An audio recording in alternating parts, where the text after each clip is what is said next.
দর্শক আমন্ত্রণ জানাচ্ছি আমাদের হাতে থাকা আজকের সর্বশেষ গুরুত্বপূর্ণ সংবাদে। শুরুতেই থাকবে সংবাদ শিরোনাম, এরপরেই জানিয়ে দেব বিস্তারিত। নির্বাচনের ট্রেন যাত্রা করছে, আর থামবে না। জোড়াতালি দিয়ে চলছে বিসিবি, বলেছেন ক্রীড়া উপদেষ্টা। আমরাও চাই আপনি ঢুকে পড়েন, শেখ হাসিনার উদ্দেশ্যে দুদু মিয়া। ট্রাইব্যুনালে তোলা হচ্ছে সাবেক মন্ত্রীসহ 14 জনকে। ভারত শেখ হাসিনাকে ক্ষমতায় বসানোর ষড়যন্ত্র করছে, বললেন রিজভী। এতক্ষণ শুনছিলেন সংবাদ শিরোনাম, এখন জানাচ্ছি বিস্তারিত। নির্বাচনের ট্রেন যাত্রা করছে, আর থামবে না। অন্তর্বর্তীকালীন সরকারের প্রধান উপদেষ্টা ডক্টর মোহাম্মদ ইউনূস বলেছেন, নির্বাচনের ট্রেন যাত্রা শুরু করেছে, এটা আর থামবে না। কিন্তু যেতে যেতে আমাদের অনেকগুলো কাজ সেরে ফেলতে হবে।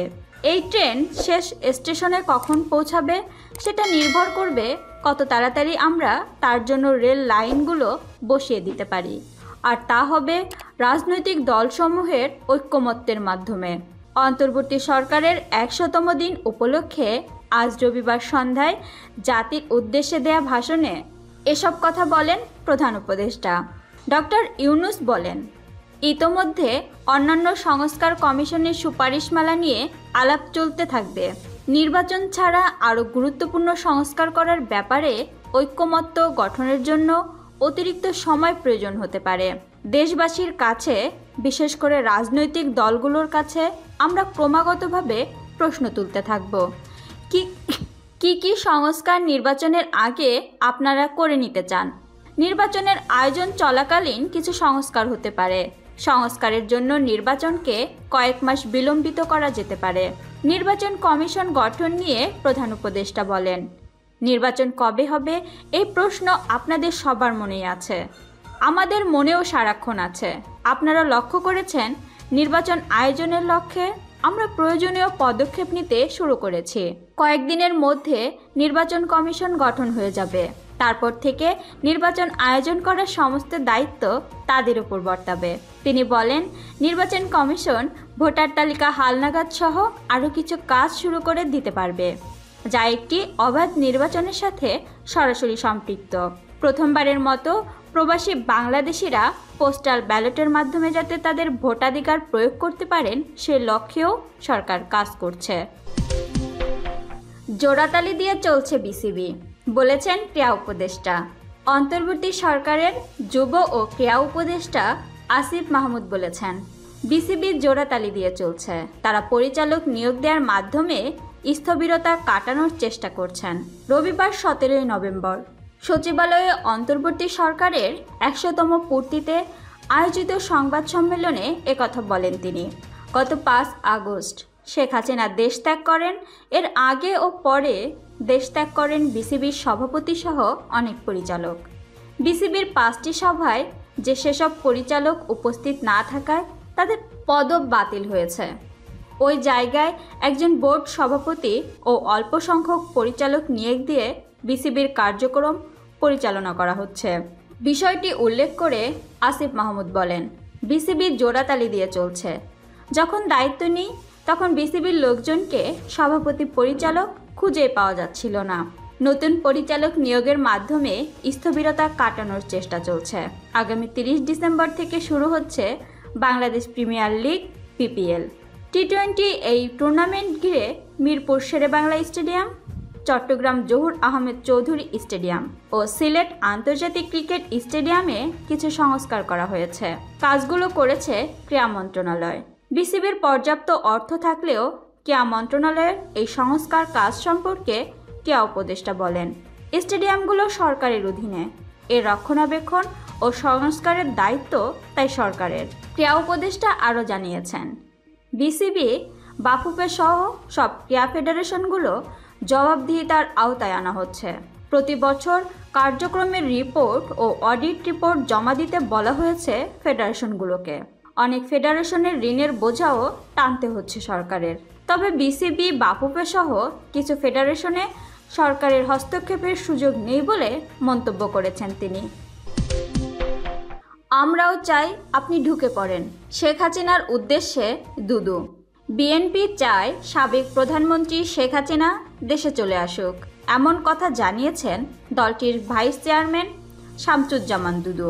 আজ রবিবার দুপুরে টাঙ্গাইলের সন্তোষে মৌলানা আব্দুল হামিদ খান ভাসানীর ৪৮তম মৃত্যুবার্ষিকী উপলক্ষে জেলা বিএনপি আয়োজিত স্মরণসভায় প্রধান অতিথির বক্তব্যে তিনি কথা বলেন। শামসুজ্জামান দুদু বলেন, কেউ কেউ বলছেন শেখ হাসিনা হঠাৎ করে ঢুকে পড়বেন, আমরাও চাই আসেন ঢুকে পড়েন। বিএনপির নেতাকর্মীরা জবাব দেওয়ার জন্য প্রস্তুত রয়েছেন। বিএনপির কেন্দ্রীয় নেতা সাবেক উপমন্ত্রী আব্দুস সালাম পিন্টু ভাইকে আপনি জেলে রেখেছেন, তার কৈফিয়ত দিতে হবে। তিনি আরও বলেন, মাওলানা ভাসানী ছিলেন বেগম খালেদা জিয়ার কাছে শ্রদ্ধা ও সম্মানের। তাকে চিনেছিলেন শহীদ জিয়াউর রহমান। তাকে চিনেছিলেন বলেই শহীদ জিয়াউর রহমান তার আদর্শ গ্রহণ করেছেন। আমাদের নেতা শহীদ জিয়াউর রহমান বাংলাদেশের ঘোষক কৃষকদের কাছে গিয়ে কাদার মধ্যে কৃষকের কথা শুনতেন, যেমন শুনতেন মাওলানা ভাসানী। দুদু আরও বলেন, যারা দেশটাকে ১৬-১৭ বছর ধরে লুটেপুটে খেয়েছেন, মানুষের উপর জুলুম করেছেন, তাদের বিচারের আওতায় আনা প্রয়োজন। অন্তর্বর্তীকালীন সরকারকে আমরা সমর্থন দিয়েছি, আপনারা সংস্কার করেন, কিন্তু এমন সময় নেবেন না যাতে মানুষ ধৈর্যহারা হয়ে যায়। মানুষের ধৈর্য থাকতে থাকতে নির্বাচন দিন। তিনি আরও বলেন, বিএনপি করা কি অপরাধ? আমাদের অনেক নেতাকর্মী এখনও জেলখানায়। ৬০ লাখ আসামি বিএনপির, ২ থেকে ২.৫ লাখ মামলা। আমরা অন্তর্বর্তী সরকারকে অনুরোধ করব, যারা গণতন্ত্রের জন্য মামলার মুখোমুখি হয়েছে তাদের মামলা অনতিবিলম্বে প্রত্যাহার করে নেবেন। ট্রাইব্যুনালে তোলা হচ্ছে সাবেক মন্ত্রীসহ ১৪ জনকে। জুলাই আগস্টের গণহত্যায় জড়িত থাকার অভিযোগের করা মামলায় আওয়ামী লীগ সরকারের সাবেক ১০ মন্ত্রী, ২ উপদেষ্টা, অবসরপ্রাপ্ত ১ বিচারপতি ও সাবেক ১ সচিবসহ মোট ১৪ জনকে আন্তর্জাতিক অপরাধ ট্রাইব্যুনালে তোলা হবে। আগামীকাল সোমবার মানবতাবিরোধী অপরাধের মামলায় গ্রেপ্তার দেখিয়ে তাদের ট্রাইব্যুনালে তোলা হবে। আজ রবিবার বিষয়টি নিশ্চিত করেছেন ট্রাইব্যুনালের চিফ প্রসিকিউটর মোহাম্মদ তাজুল ইসলাম। ট্রাইব্যুনালের প্রসিকিউটর গাজী এম.এইচ. তামিম বলেন, আগামীকাল সকাল ১০টায় তাদেরকে প্রথমবারের মতন ট্রাইব্যুনালে হাজির করা হবে। 10:30টায় পিটিশনের শুনানি হবে। এ সময় যদি তাদের কারো আইনজীবী উপস্থিত থাকেন তাহলে ওকালতনামা দাখিল করে তারা অভিযুক্তদের পক্ষে কথা বলতে পারবেন। তিনি আরও বলেন, নতুন ট্রাইব্যুনাল ভবনের সংস্কার কাজ এখনও চলমান থাকার কারণে তাদেরকে আপাতত অস্থায়ী ট্রাইব্যুনালে আনা হচ্ছে।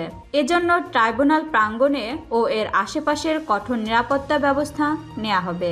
নিরাপত্তা ও গোপনীয়তার স্বার্থে আগামীকাল গণমাধ্যম কর্মীসহ যারা ট্রাইব্যুনালে উপস্থিত হবেন এমন সকলকে দায়িত্বশীল আচরণ করার আহ্বান জানিয়ে তিনি আরও বলেন, আদালতের ভেতরে ট্রাইব্যুনাল প্রাঙ্গণ নয়, প্রবেশকারী কেউ, এমনকি প্রসিকিউটররাও মোবাইল বা কোনো অপ্রয়োজনীয় ডিভাইস সঙ্গে নিতে পারবেন না।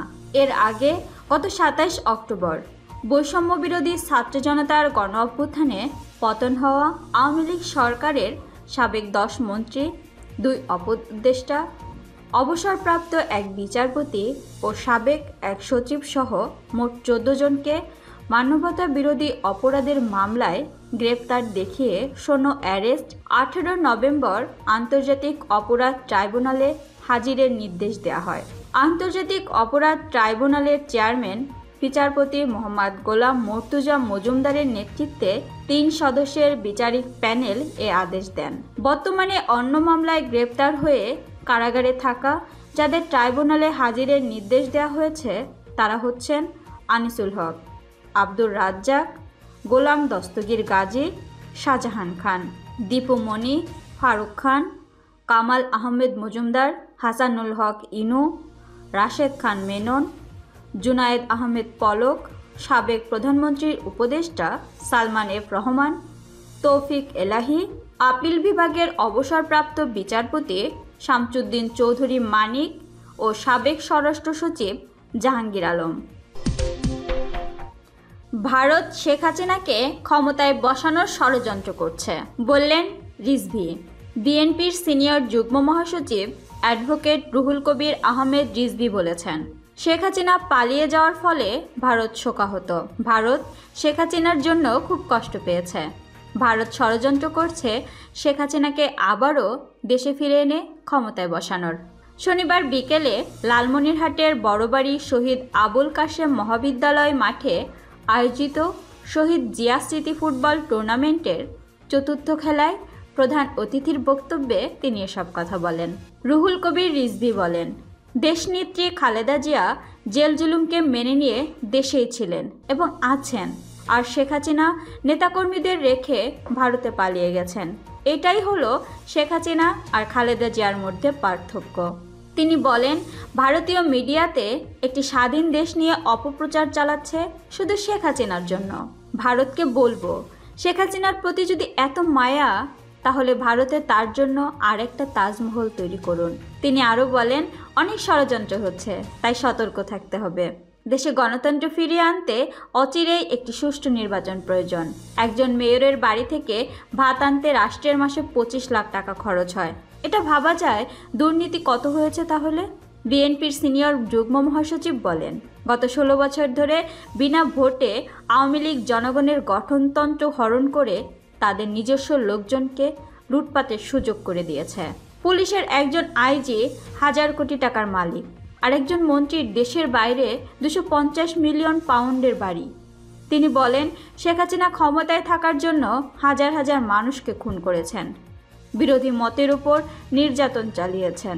শেখ হাসিনা নিজের ইচ্ছামতো দেশ পরিচালনা করেছেন এবং ব্যাংক লুট করেছেন। শেখ হাসিনা রক্তপিপাসু। এখন ভারতের পলাতক থেকেও আওয়ামী লীগের নেতাকর্মীদের নির্দেশ দিয়ে সন্ত্রাসী কর্মকাণ্ড চালাচ্ছেন। তাই ফ্যাসিবাদ ফের যেন ক্ষমতায় আসতে না পারে, সেই বিষয়ে আমাদের সজাগ থাকতে হবে। তাহলেই ছাত্র জনতার আত্মত্যাগ সার্থক হবে।